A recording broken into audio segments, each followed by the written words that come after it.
제가 사실은 이제 드리고자 하는 말씀은 저는 이제 형사 정책 분야에서 일을 합니다. 그런데 저는 법학자는 아닙니다. 변호사도 아닙니다. 판사나 검사는 더더욱 아니고요. 그러다 보니까 지금 이제 제가 이런 분야에서 일을 하게 된 이유는 사실은 제가 아마도 경기대학교라는 곳에 가지 않았으면 아마 일을 안 했을 것 같아요. 왜냐하면 심리학자인데 경기대학교에 갔기 때문에 어쨌든 발을 들여놓게 된 이유로 보이는데, 그 이유가 경기대학교에 당시에 20년 전에 전국에서 유일하게 교정학과가 있었습니다. 그러다 보니까 교정학에서 이제 교도소를 이제 관리를 해야 되는데, 교도소에서 제일 이제 사고가 많이 나는 위험한 사람들이 누구냐를 선별을 해야 되는 필요가 있었고요. 그래서 이제 당시에 저를 뽑으면서 아마 그와 같은 이제 어떤 통계를 돌리고 심리 측정을 할 수 있고 이런 이유 때문에 저를 선발한 것 같고요. 들어가자마자 저에게 주어졌던 과제가 이제 위험한 사람을 정의해서 그 사람들을 선별할 수 있는 모델링을 해라 하면서 데이터 파일을 저에게 던져 주셨어요. 그래서 수천 명의 이제 재수자 자료를 가지고 아주 더운 여름에 끙끙 땀을 흘렸던 기억이 지금도 나고요. 그런데 제일 크게 제 눈앞에 이제 당면한 과제가 무엇이었느냐면, 누가 제일 위험하냐? 사람이 사람에게 위험하다는 게 대체 뭐냐 하는 거 일단 정의를 해야 될 문제가 생겼습니다.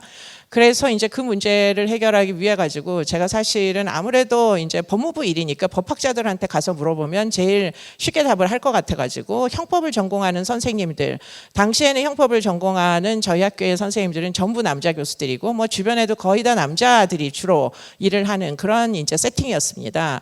지금은 그래도 로스쿨이 돼서 여성들이 굉장히 많이 진학을 해 가지고 여성 변호사들도 굉장히 많고, 검사들도 최근에는 이제 임용되는 수치를 보면 여성들이 거의 30%가 넘는 이제 그 인원을 볼 수가 있는데요. 그렇기 때문에 과거보다 훨씬 더 많은 사람들이 이제 법조계로 유입이 되고 있지만, 당시로서는 그게 이제 2000년대 초반이었기 때문에 형법을 전공하는 대부분의 선생님들은 다 남성분들이었어요. 그래서 이제 그분들한테 가서 물어보면은 제일 위험한 사람이 누군지를 정의를 해줄 수 있겠다라고 생각을 해서 가서 여쭤보니까, 양형 기준을 봐라. 양형에 보면 제일 위험한 사람들이 누군지 이미 다 나와 있다. 이런 이제 이야기를 했었고요. 그래서 그때 이제 주목을 했어야만 했던 사람들은 사실은 다름 아닌 살인범들이었습니다. 수천 명의 데이터 안에 살인범들이 사실은 뚜껑을 열고 보니까 가장 많더라고요.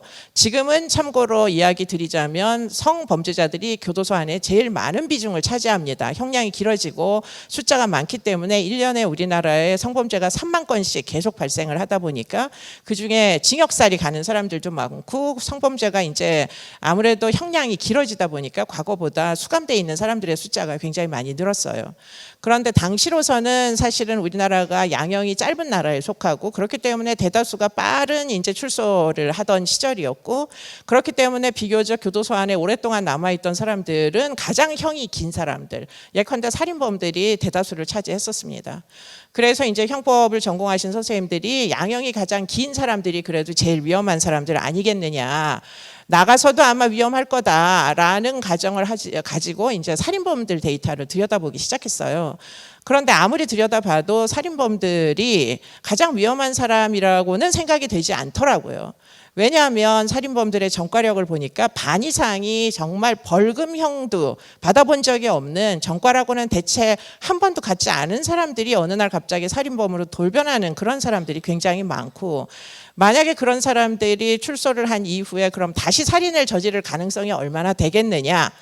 그러면 이제 뚜껑을 열고 그러면 이 살인범 가해자가 누구를 죽였을까 하고 보니까 대다수의 이제 살인범들이 사실은 알던 사람들을 죽였고요. 더군다나 그 중에 여성 살인범들이 있었습니다. 제가 이제 여성이다 보니까 굉장히 궁금증이 들어서 여자들은 대체 누굴 죽이나 하고 봤더니 거의 대다수의 여성 살인범들 중에 장기수들은 전부 배우자를 살해했더라고요.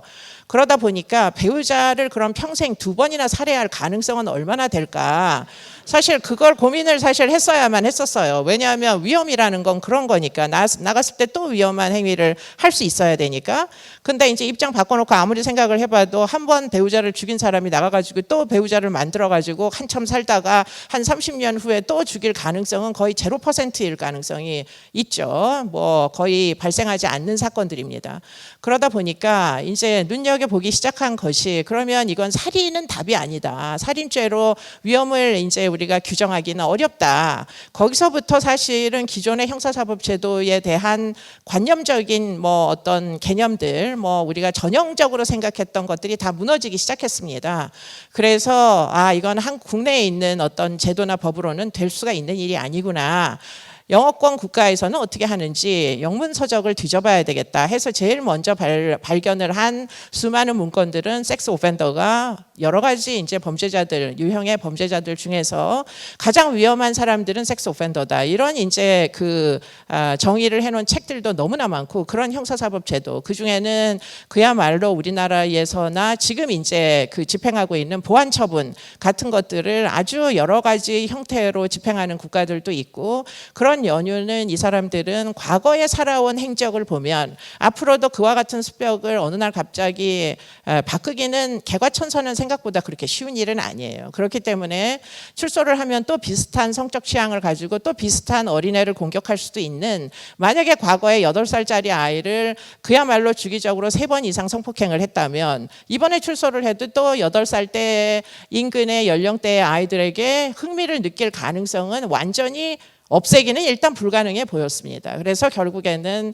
법무부에다 납품을 할 때 제 마음대로 이제 성범죄자들을 가장 위험한 사람으로 그렇게 이제 가중치가 되도록. 근데 사실은 아무도 그 가중치를 들여다보려고 하지 않았었고요, 그 당시에.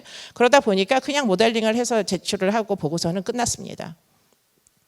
그런데 그때 든 생각이 무엇이었느냐. 사실은 그와 같은 범죄에는 틀림없이 피해자들이 존재할 텐데 왜 우리나라의 형사사법 제도 안에서는 가해자들에 대해서는 양형 기준이 뭐니 굉장히 고민들을 많이 하고 또 당시에 이제 굉장히 중요하게 여겨졌던 것은 교도소 안에서 서로 죽고 죽이는 인명피해가 많이 나다 보니까 수용자들의 인권에 대해서는 굉장히 민감하게 반응을 다들 했었어요. 서로 간에 폭력이 없어야 되고 또 자살 가능성도 낮춰야 되고 또 여러 가지로 인권 침해적인 그런 이제 관행들을 고쳐야 한다. 이런 이야기들은 2000년대 초반부터 사실 나왔었습니다. 결국은 그 후에 이제 사회보호법이 폐지되기에 이른 것이고요.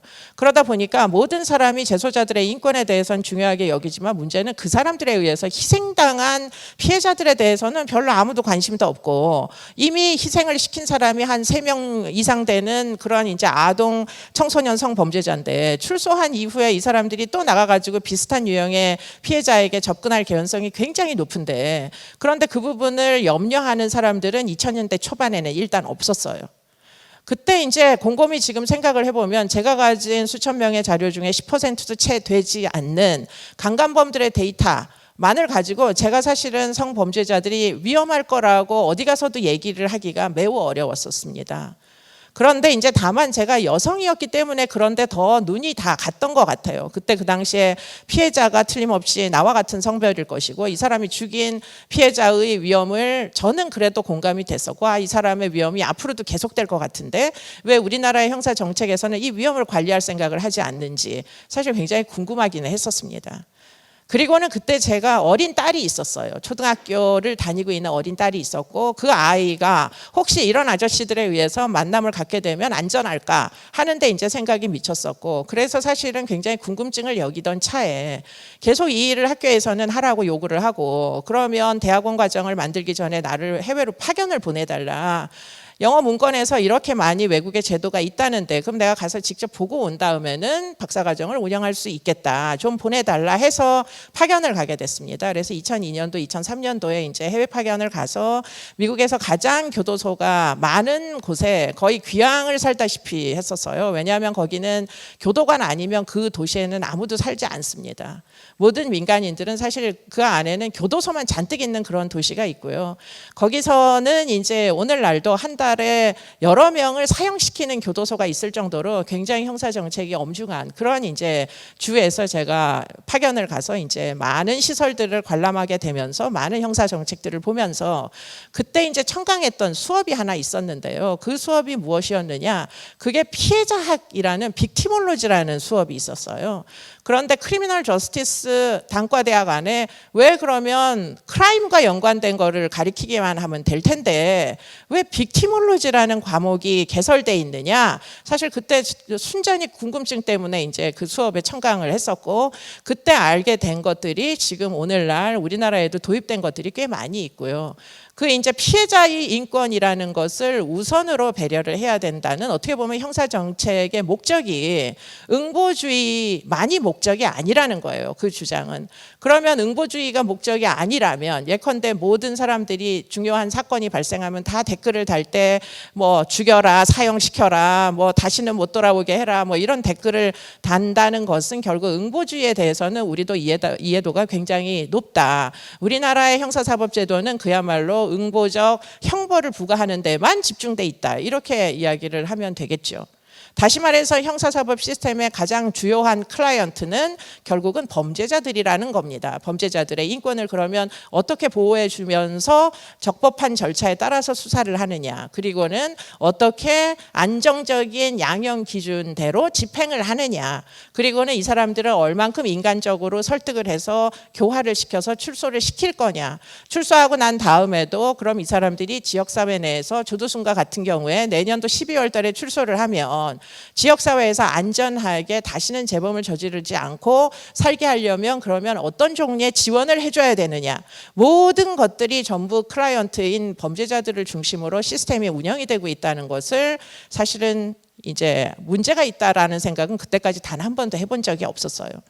그럼 반면 그들에 의해서 피해를 당한 형사 피해자들은 그러면 어떻게 지낼까 하는 것은 사실은 진짜 한 번도 생각해 본 적이 없었는데 그때 이제 빅티몰로지라는 과목을 들으면서 제가 사실은 굉장히 충격을 받았습니다. 그게 2003년도 일인데요. 빅티몰로지에서 중요하게 여기는 건 범죄자가 아니고 형사 정책의 또 다른 주요한 클라이언트가 피해자가 될 수 있다는 점을 이제 이야기를 하면서 피해자를 그럼 어떻게 지원할 거냐, 피해자를 지원하는 돈은 그럼 어디서 와야 되느냐, 피해자를 지원하는 돈은 사실은 영미법 국가의 경우에는 벌금들이 전부 피해자 지원에 쓰입니다. 정말 벌금들이 굉장히 큰 예산들이 있어요. 여러분들도 한 달에 벌금을 저는 한 달에 한 번 정도 내는 것 같아요. 뭐 과속해서 벌금을 낼 때도 있고 뭐 불법 주차를 해서 벌금을 낼 때도 있고 사실 그 벌금이 어디 가서 쓰이는지 전 사실 정확히 잘 알지 못했었어요. 아마도 국가 예산에 편입이 되겠거니 막연히 그렇게 생각을 했었는데 결국에는 법무부의 경우에 지금도 이제 벌금 예산을 법무부 예산으로 가지고 있습니다. 가지고 있으면서 거기서 지금 제가 알기로는 7% 정도를 이제 피해자 지원에다가 구조기금법이 생겨가지고 피해자 지원에다가 사용을 하고 그럼 왜 90%가 넘는 돈은 왜 피해자 지원에 쓰지 않을까요? 그런 것들을 문제 제기를 하는 사람이 국내에는 별로 없습니다. 그 희생을 통해 가지고 결국은 벌금들이 쌓여서 결국은 국가 예산으로 잡히게 되는 거죠. 그러면 피해자들은 당시에 우리나라에서 어떤 위치에 있었느냐? 결국은 그냥 증인일 뿐인 거죠. 우리가 조두순 사건에서 너무나 분명하게 알 수 있는 어린 아동의 이제 피해 아동의 스테이터스를 우리가 알 수 있잖아요.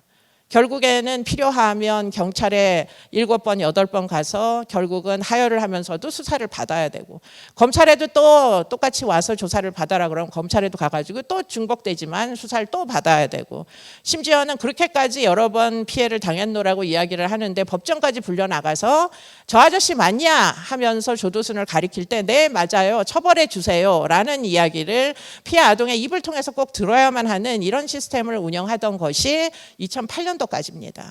최근에는 지난 10년 동안은 피해자의 인권이라는 것이 굉장히 많이 보호되는 방향으로 바뀌었고요. 지금의 해바라기 센터는 사실은 조두순 사건의 희생자가 있기 때문입니다.